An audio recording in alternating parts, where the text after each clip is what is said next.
Verdaderamente es un honor y acompañar sobre todo los trabajos que viene llevando EFIP en materia de la inclusión laboral de personas con discapacidad.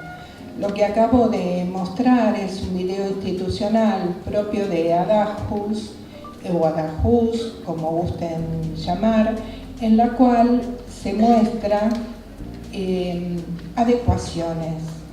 En ADAJUS, que es la asistencia a las personas con discapacidad en su relación con la Administración de Justicia, se hacen los ajustes razonables en materia de discapacidad. En primer lugar, y es agradecer a la casa y sorprendida de ver la rampa con acceso al escenario, que generalmente no está puesta, no aquí, en casi ningún lugar.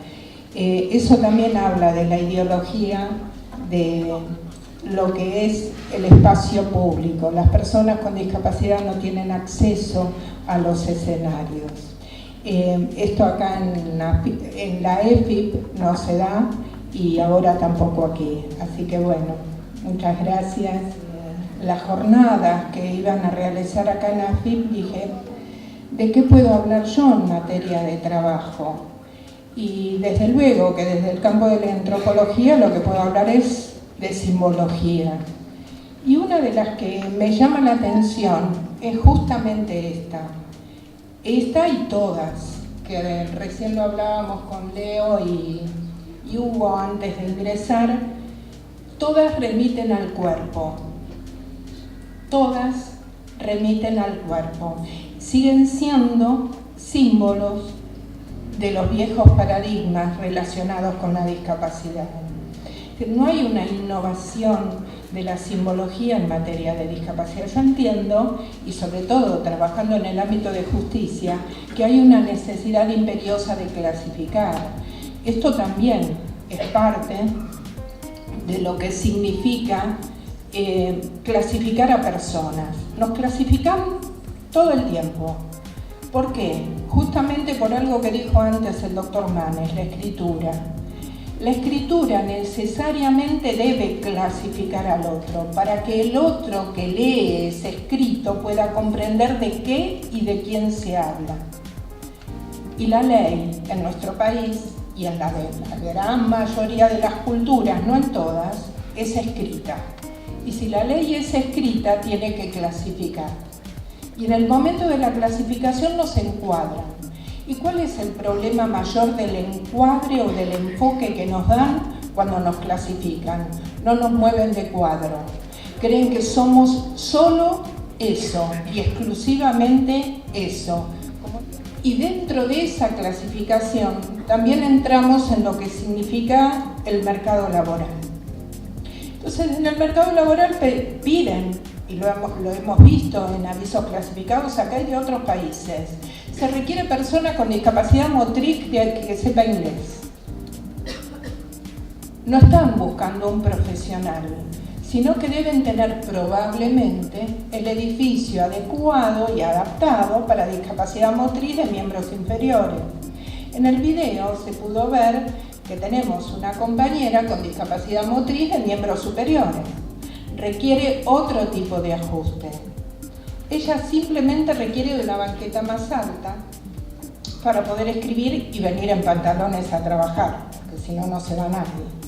Es decir, si trabaja en pollera, los que la atienden tendríamos problemas. En este punto, el mercado lo que hace es no incorporar personas con discapacidad, pero sobre todo por las dificultades que tienen de la inserción propias de lo que significa la negociación dentro del mercado. Tenemos una muy baja cantidad de personas insertas en el mercado laboral, no lo vamos a decir, ustedes lo saben mejor que yo, y la participación está denominada según el tipo de discapacidad.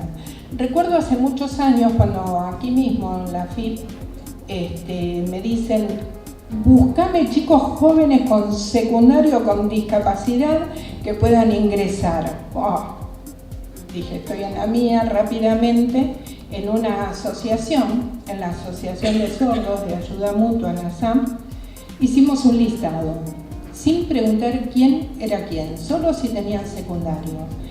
Y bueno, ingresaron un grupo numerosísimo de personas con discapacidad auditiva en la AFIP.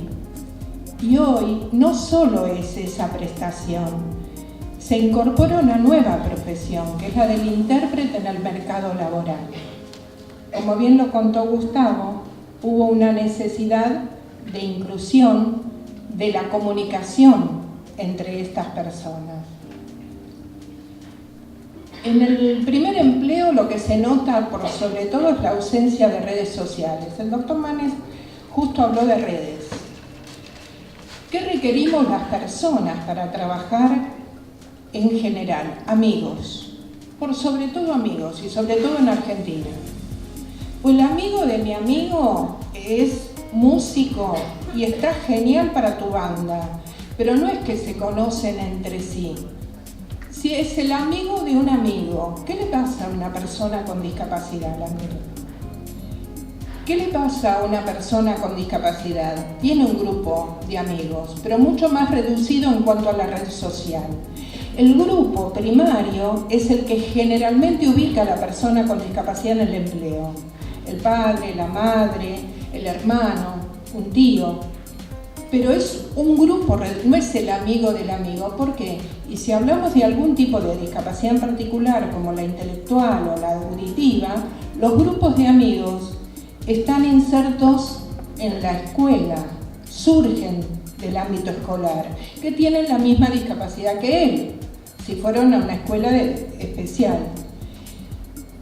Ese grupo tan reducido no le permite hacer las conexiones mucho más amplias que se necesitan para la búsqueda laboral y para hacerse ver como el resto de las personas, un profesional o no que pueda actuar en determinadas circunstancias.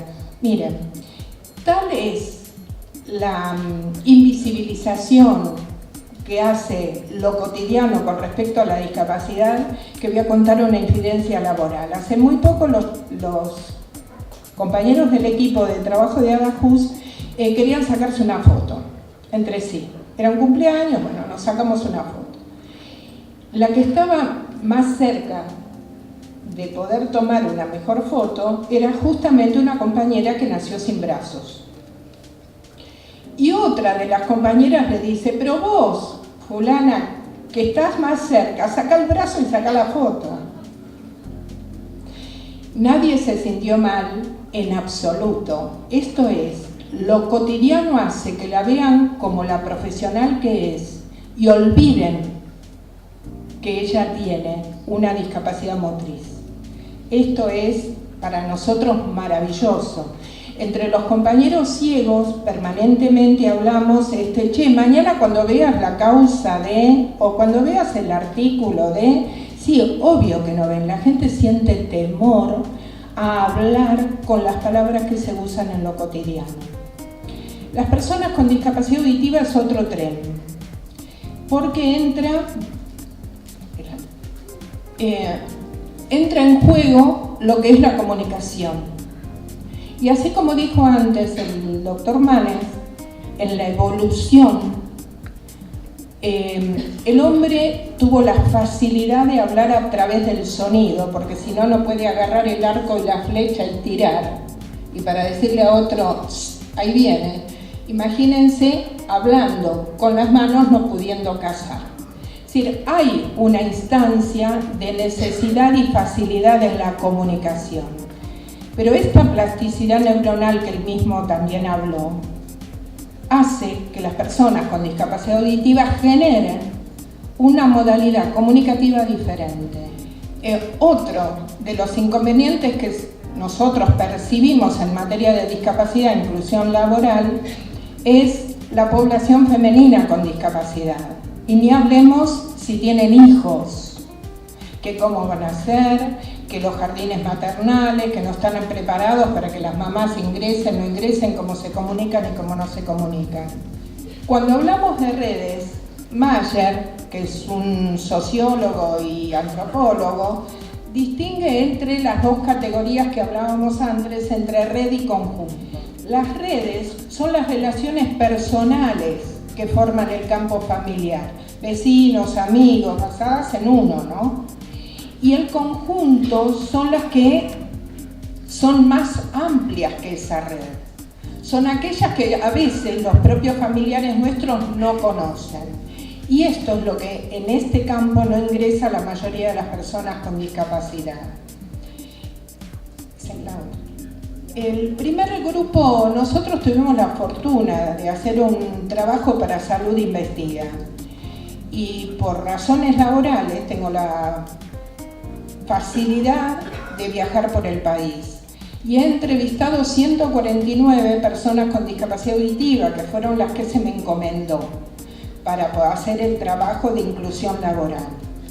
El primer grupo de personas, lo voy a leer para tener el número exacto, de varones y mujeres adultas, entre 50 más años, se entrevistaron 25 varones, 21 mujeres. El segundo grupo, personas sordas o hipoacúsicas, varones y mujeres, adultas jóvenes, entre 30 y 50, 24 y 23 mujeres, 24 varones, 23 mujeres. Y el último, personas sordas o hipoacúsicas, varones y mujeres, entre 18 y 30 años. Cada grupo lo dividí en 3 subgrupos: personas sordas, hijas de padres sordos, personas sordas prelingüísticas, personas con hipoacusia adquirida en la adultez. La limitación es que las personas que tienen implante son recientes, entonces no conocemos el resultado social de la inclusión laboral de las personas. Y los grupos A y B fueron subdivididos en las siguientes categorías: personas oralizadas con conocimiento de lengua de señas, personas oralizadas sin lengua de señas, personas con conocimiento de lengua de señas, persona con escasa comunicación en ambas modalidades. Si en una sola deficiencia, tal como lo denomina la Convención, que habla deficiencia más barrera, es discapacidad. Si en una sola deficiencia tenemos esta cantidad de modalidades distintas, imagínense en cada tipo de discapacidad. Pasa exactamente lo mismo.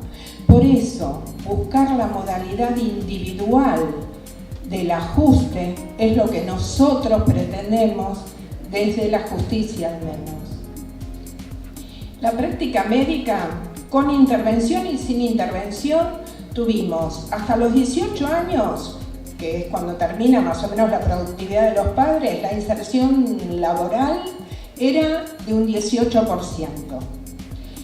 Con intervención, ¿a qué nos referimos? Que tiene escolaridad primaria, secundaria, está oralizado y habla lengua de señas. Y puede estar equipado o no. Sin intervención, que tenga, además de la educación especial, sin inserción laboral, y en un 90% están subsidiados.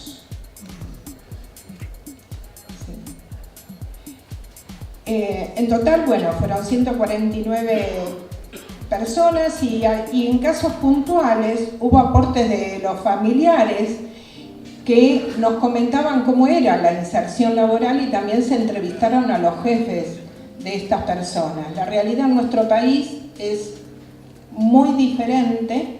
En la región norte, centro y sur se pudo ver que la mayoría de los trabajos eran temporarios, casuales, changas.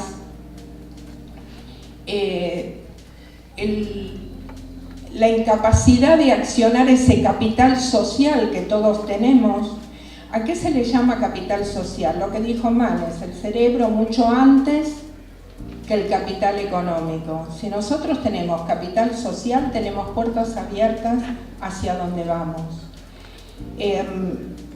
Muchos de las personas con discapacidad, sobre todo discapacidad motriz, se ve en ciertos lugares trabajando en en modalidades no formales, en los cuales uno muchas veces interactuando con ellos intenta ofrecerle un empleo concreto y ellos dicen no, lo disfruto mejor acá, gano más así, trabajo mejor así. Es decir, ¿qué nos falta para todo eso? Una inclusión escolar, porque la única institución que uniforma nuestro sentido con respecto al otro es la educación escolar. Y acá tenemos otro símbolo, Leo,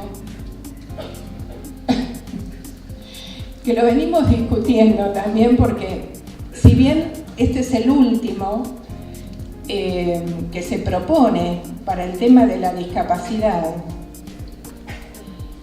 nosotros con respecto a las simbologías para trabajarlo largamente y con ayuda de otros espacios institucionales, debiéramos debatir si es necesario un símbolo o simplemente hablar de personas que se requieren.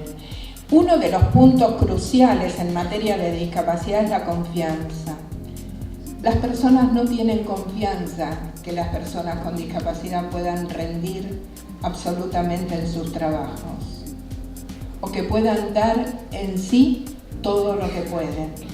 Y a partir de esa desconfianza, aún de los empleadores que ya tienen personas con discapacidad, desconfían. Y esto siempre me hace pensar a este economista de la India, el de las minis cooperativas. Este economista, al igual que el que acaba de fallecer en España, decían que hay dos formas de administrar la economía: hacer más ricos a los ricos o menos pobres a los pobres. Y basado en este punto, ¿qué hacen las personas más pobres que tienen un préstamo? Son las primeras que devuelven. Y en materia de discapacidad, cuando se les brinda la oportunidad del empleo, de la inserción, son las primeras que más cumplen. Esto lo vemos nosotros en lo cotidiano, en el ministerio y en los lugares que vamos. Las personas con discapacidad son las que colaboran cotidianamente en todas las tareas posibles, porque están siempre dando examen, siempre están diciendo, ¿ves que podemos? ¿Ves que sabemos? ¿Ves que lo hacemos? Es un estrés y una tensión constante. Ahora, los que vienen a Dajús se sorprenden porque nos divertimos mucho, a pesar de las causas y de los casos tremendos y terribles que tenemos cotidianamente.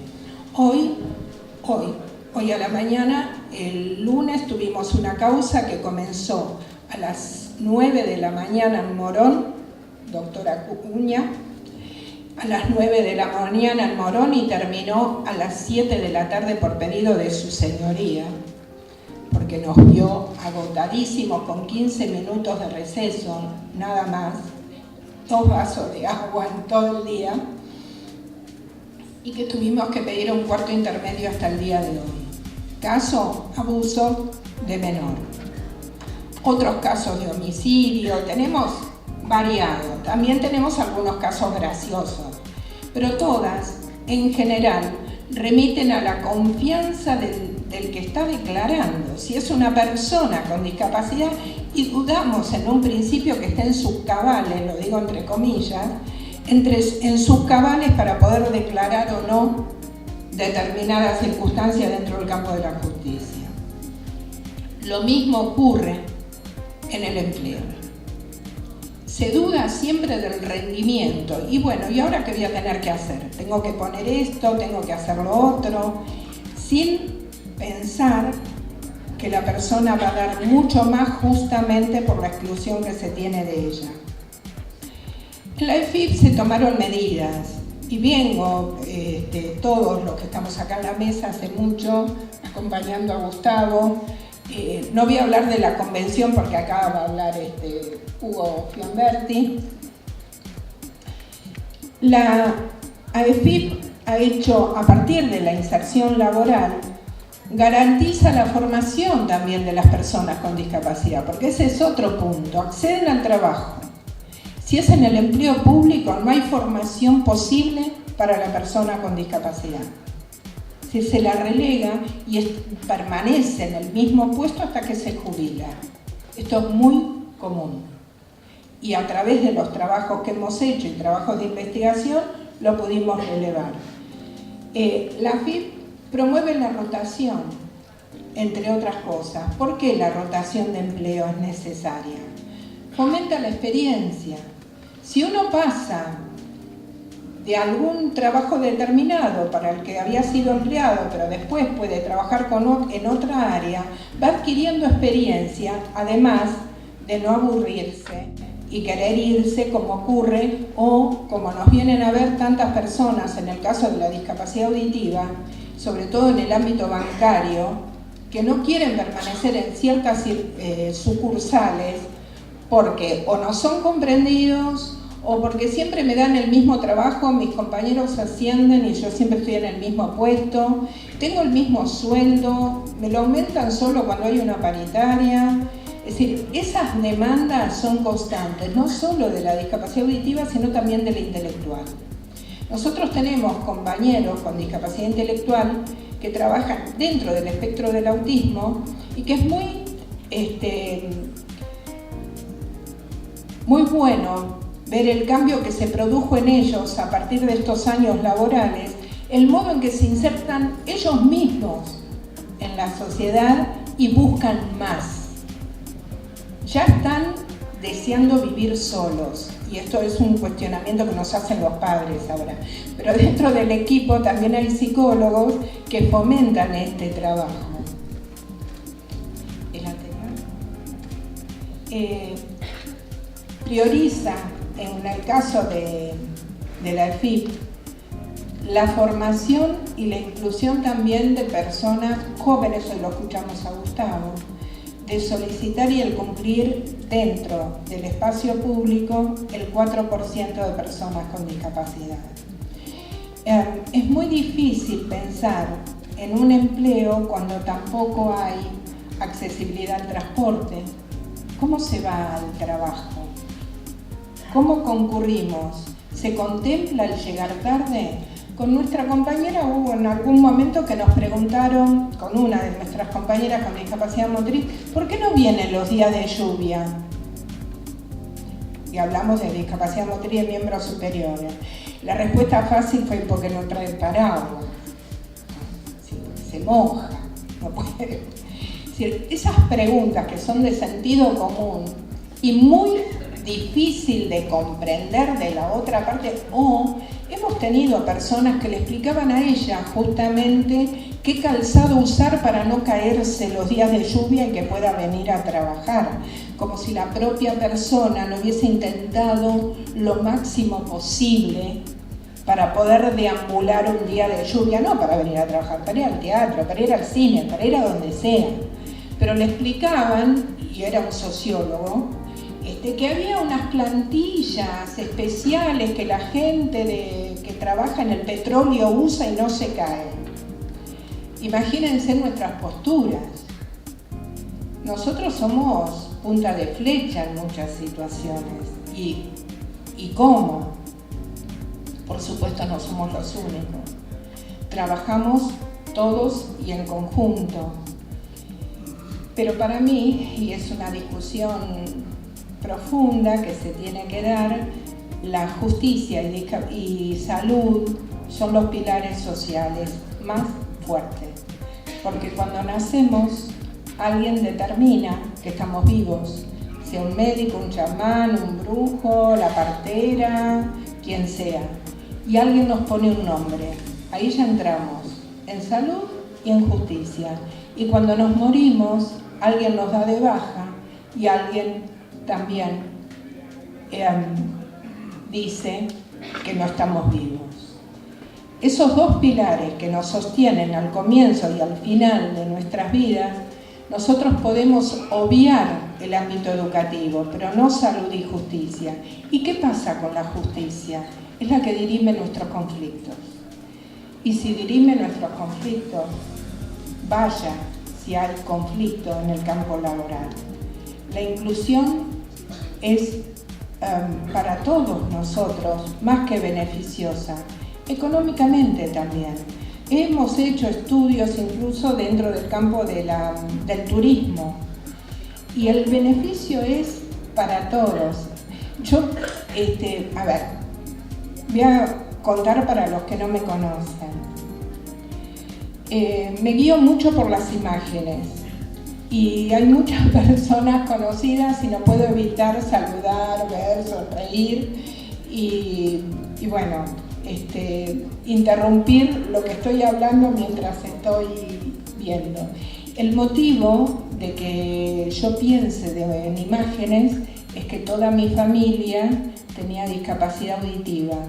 6 personas sordas de nacimiento, un tío sordo ciego y tengo sobrinos sordos. Sí, yo era la única persona que oía. Mi mundo fue una imagen, en mi casa no sonaba ni el timbre. Y mis tíos y mi madre y mis tías, todas trabajaron, todas. Mi abuelo, mis abuelos que no conocí, fueron mi soporte, porque ellos me transmitieron lo que fueron mis abuelos. Mi abuelo fundó la Unión Ferroviaria, pensando en el futuro de sus hijos. Él en Córdoba, en Villanueva, él y su par de Rosario, mi abuelo Donato. Siempre promovió que sus hijos en aquella época fueran a la escuela, no solo primaria, hicieron primaria, secundaria y mi mamá, las mujeres de la familia sorda, estudiaron también terciarios y no eran esta época. Allí ya se comprendía, ¿qué se comprendía? Que sin trabajo no hay futuro posible para nadie, para sentirse útiles y poder fundar una nueva familia. Gracias.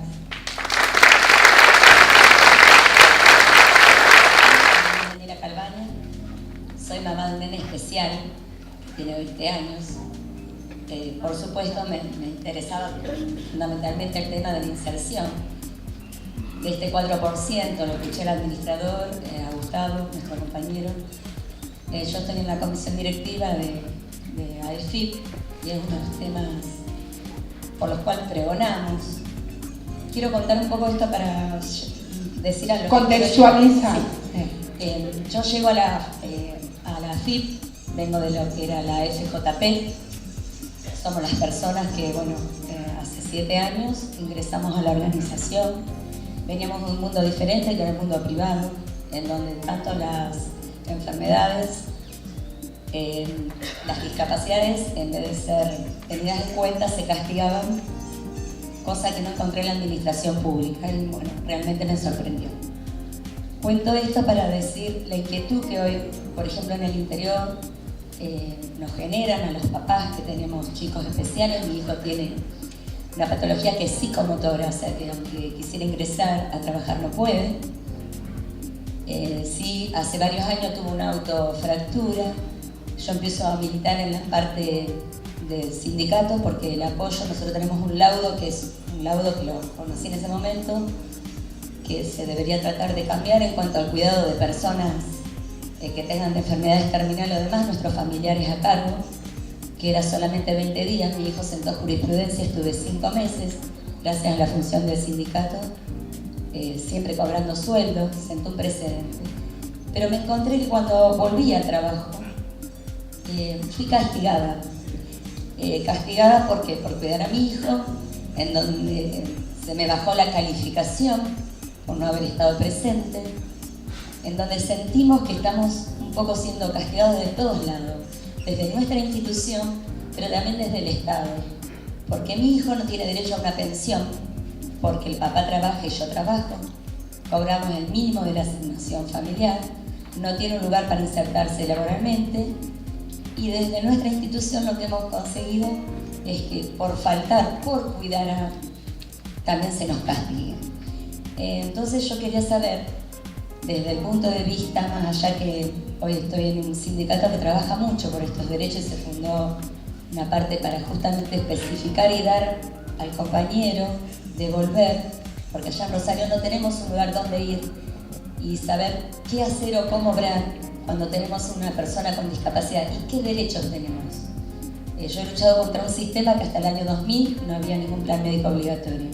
Todas estas inquietudes me gustaría hacer una forma más directa de canalizar y poder ser contemplado, porque yo hoy escuché cosas que nunca había escuchado en estos 7 años y medio que estoy, que es la inserción, pero sobre todo el preocuparse, qué le pasa a ese papá, a esa mamá, a ese esposo, más allá de la persona afectada directa por la discapacidad, que no está contenida o contemplada en nuestra organización.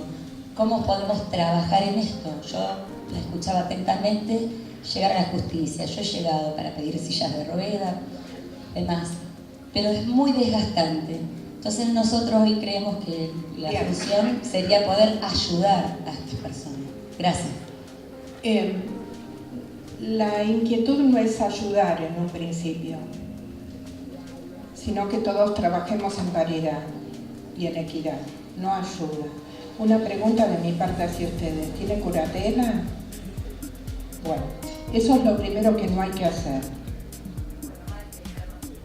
Sí, lo sabemos. Estamos en un periodo de transición, pero una compañera nuestra con problemas similares al de ustedes nos vino a solicitar en su momento, cuando estaba el doctor Pablo Rosales, una curatela para su hijo para que recibiese la pensión. Y en lugar de eso, lo que nosotros hicimos fue buscarle trabajo. Y lo logramos. En este caso, tendría que, no sé cuál es la discapacidad, es psicomotora. Está bien. Hay, por supuesto, herramientas legales para revertir la situación laboral de los padres, porque ustedes están absolutamente amparados para poder atender a su hijo. Ese es en un punto. Y en el segundo es que si en este caso se requiere una pensión no contributiva, también la pueden tramitar sin necesidad de curatela, además, a través de los organismos que haya propios en Rosario. Si ustedes quieren, nos pueden escribir a la JUS y nosotros les damos todas las características de la zona y cómo pueden trabajarlo para poder acceder a ese beneficio.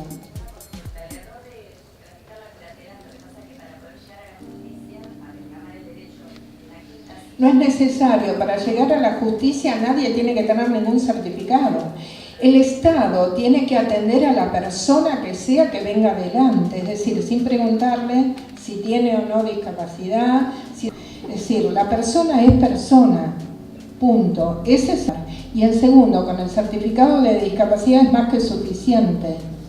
Nosotros, dentro del campo de la justicia tenemos muchos letrados también que debaten durante horas qué tipo de discapacidad tiene y si la tiene, si no la tiene y el grado o no grado. En lugar de ver el equipo interdisciplinario para ver qué alcance tiene para poder insertarse en algún mercado posible, ¿no? Esto es muy común, pero con el certificado de discapacidad es un documento único, es más que suficiente, hasta ahora. ¿No? Es decir, a nuestro país, porque lo bueno sería que ni siquiera con certificado de discapacidad. Buenos días, trabajo en la FIP de Mar del Plata. Desde hace 2 años tengo un hijo con una discapacidad visceral de 26 años y con otras compañeras que tenemos hijos o familiares con discapacidad, estamos gratamente sorprendidas de que se esté peleando por el cupo obligatorio del 4% del ingreso por chicos o personas con discapacidad en el ámbito laboral. Sí, perdón, porque los chicos no pueden trabajar. Bueno, solo los adultos. Los adultos, chicos son jóvenes de 26 años, yo también 30 años. Sí. Pero bueno, la verdad que no sabíamos que se estaba trabajando tanto en esto y que se está solicitando nada más y nada menos que el cumplimiento de una o muchas leyes. Eso nos sorprende gratamente de todo lo que hemos escuchado acá. Pero por el otro lado, notamos que en el interior quizás no nos ha llegado que estas voces se están alzando y que se está pidiendo el cumplimiento del 4%. Y por el otro lado, con todo lo que usted habló, nos alegra enormemente saber que por lo menos en algún momento se pidió un listado de jóvenes hipoacúsicos y que fueron incluidos en el organismo. Nosotros, las madres o personas que tenemos hijos con discapacidad en el interior, pensábamos que no se estaba haciendo nada desde el organismo. Más que hacerle una pregunta, nos alegra enormemente saber que sí se está haciendo. Con respecto a la naturalización de la discapacidad de un compañero con discapacidad, que se produce en los primeros años de vida de nuestra sociabilización en la escuela. Si nosotros naturalizamos desde pequeños que nuestros compañeros con o sin discapacidad requieren de una rampa o de una asistencia, es mucho más sencillo después pensar una sociedad en la que tengan que estar todos incluidos. Acá se sorprenden y a veces es por ignorancia, no es por mal. Muchos funcionarios, cuando uno le hace el comentario, no, bueno, pero acá necesitamos un programa en particular porque los abogados que están presentes son ciegos. Ah, bueno, y la página no es accesible. Ah, no lo había pensado. No, está llena de dibujos. Es decir, no es por negar la discapacidad, sino simplemente por ignorar la diferencia. Y esto es por falta de información. Si bien nos parece que informamos, cuando era el tema del turismo, el temor era que la playa se llene de gente con discapacidad. ¿No? Es decir, esta torpeza y no ver que por una plaza que rechazan, hay 4 plazas que no se ocupan, porque todos los familiares también van a ocupar la hotelería. Es decir, ni siquiera lo ven desde el lugar económico. Es decir, esto mismo que se tendría que ver desde la escuela. Es decir, ¿por qué hay escuelas privadas y estamos con demanda? Estamos con el tema del caso Alan, ¿no? Escuelas que hablan y dicen, incluimos. Fenómeno, ¿cómo incluimos? En el caso de Alan, yo tengo mi opinión, no es generalizada desde luego, no hubo una adecuación escolar para un chico con discapacidad intelectual. Hubo un retraso en la currícula. Entonces, cuando llegan todos a 5º año, este chico tenía los contenidos curriculares de 2º año. Entonces, obvio que no está en la misma altura de los demás. Esto es lo que significa cuando uno habla de adecuación y ajuste razonable. La adecuación curricular de acuerdo a la persona, no el retraso, porque él puede entender esto. Miren, en justicia siempre digo lo mismo. Pablo Pineda, un joven con síndrome de Down, doctor en pedagogía, español. Y cuando yo digo, genial, no es solo todo lo que reluce, en España no podía ejercer la docencia porque tenía síndrome de Down. Sí. Lo presentamos como genio porque llegó, pero después no puede trabajar. Mi sobrino, doctor en economía política el mayor, 3 meses duró en el empleo. ¿Por qué?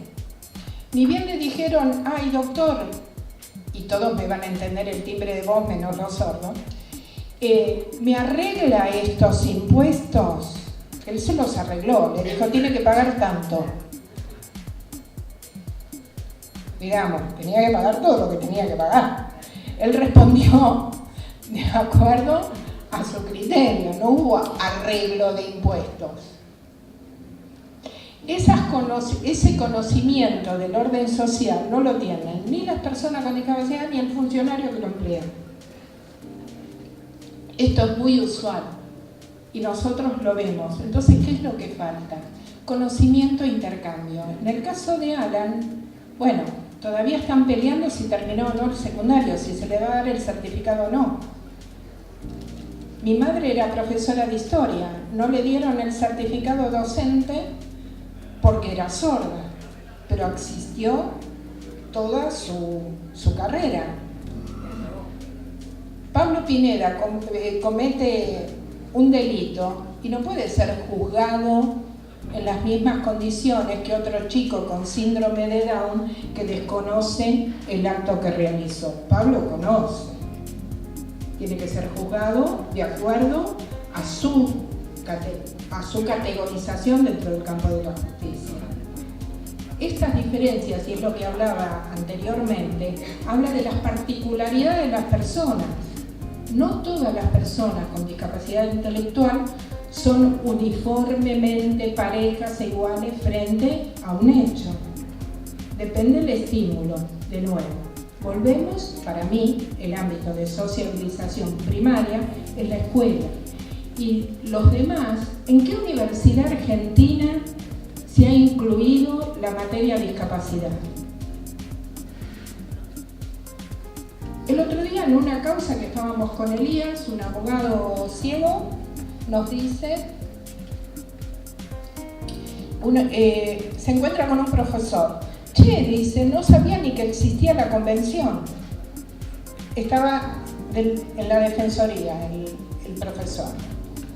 Y esto es común. Che, nosotros no lo vimos. No lo vimos en la facultad. No se ve. En alguna que otra universidad, en el campo de la sociología, se lo dejan a trabajo social, pero no en una situación interdisciplinaria, entonces no se pueden reformular. Si en los campos de estudio no se incluye, no como materia específica, como también ocurre en España, que tienen un fuero de discapacidad, y que yo pregunté, ¿y la persona con discapacidad que comete un delito viene acá? No, me dijeron, es el juzgado de incapacitación. Genial, la convención se la olvidaron, de principio el artículo 12 para ellos no existe, pero sin embargo tienen un juzgado. Por eso digo, siempre profundicemos cuando vemos en un lugar o el otro, y como dijo aquella mamá, contextualicemos, porque Rosario en su momento tuvo el primer barrio del país accesible. Muy bien, agradecemos la participación de la profesora Mabel Remón, de Abajo. Muchísimas gracias por la exposición.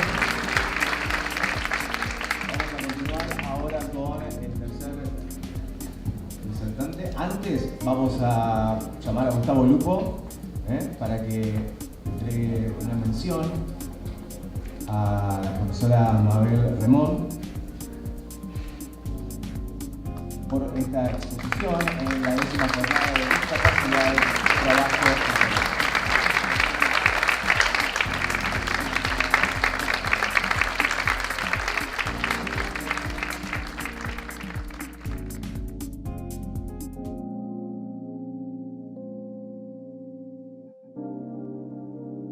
Bueno, Gustavo, contanos quién es nuestro nuevo invitado, cómo se llama. Una amiga de la vida, de la lucha, de la discapacidad, la profesora Mabel Remón. Y bueno, ¿qué te puedo explicar? No te puedo explicar nada, porque la verdad que es recontra comprometida en la discapacidad. Y bueno, quiero que hable ella y que haya venido a la jornada, en realidad toda la jornada que le pedimos siempre que puede estar, y ayudando mucho a los compañeros nuestros de la comunidad sorda y a todos los que pueden. Muy bien, bueno, Mabel, ¿qué tal? Bienvenida. Gracias, y un honor para mí participar siempre, sobre todo con los compañeros, que más allá de la participación en una actividad, son eso, mis compañeros en la militancia, en el tema de la discapacidad. Bueno, contanos un poquito cómo viviste esta jornada y qué es lo que estás haciendo. Con mucha ilusión, así que bueno, muy orgullosa de ser amiga de Gustavo, que haya propiciado esto, del secretario general que lo haya avalado, y es extraordinario. En mi caso, que estoy en el ámbito de la justicia, me parece que la justicia y la economía siempre se cruzan, y sobre todo en el tema laboral. Y justamente las personas con discapacidad lo que requieren es una perspectiva de salida a esa falta de iniciativa social cuando se diagnostica una discapacidad. Perfecto. ¿Y cómo colabora el lugar donde vos estás trabajando en todo esto? Bueno, nosotros somos un equipo interdisciplinario de trabajo dentro de ADAJUS, en acceso a la justicia del Ministerio de Justicia y Derechos Humanos de Nación. En el equipo hay personas con y sin discapacidad. Todos somos familiares o tenemos discapacidad. Todo el equipo. Bueno, muchas gracias por contarnos y por estar presente en estas jornadas y por acompañarnos siempre. Por supuesto, y seguiremos. Gracias.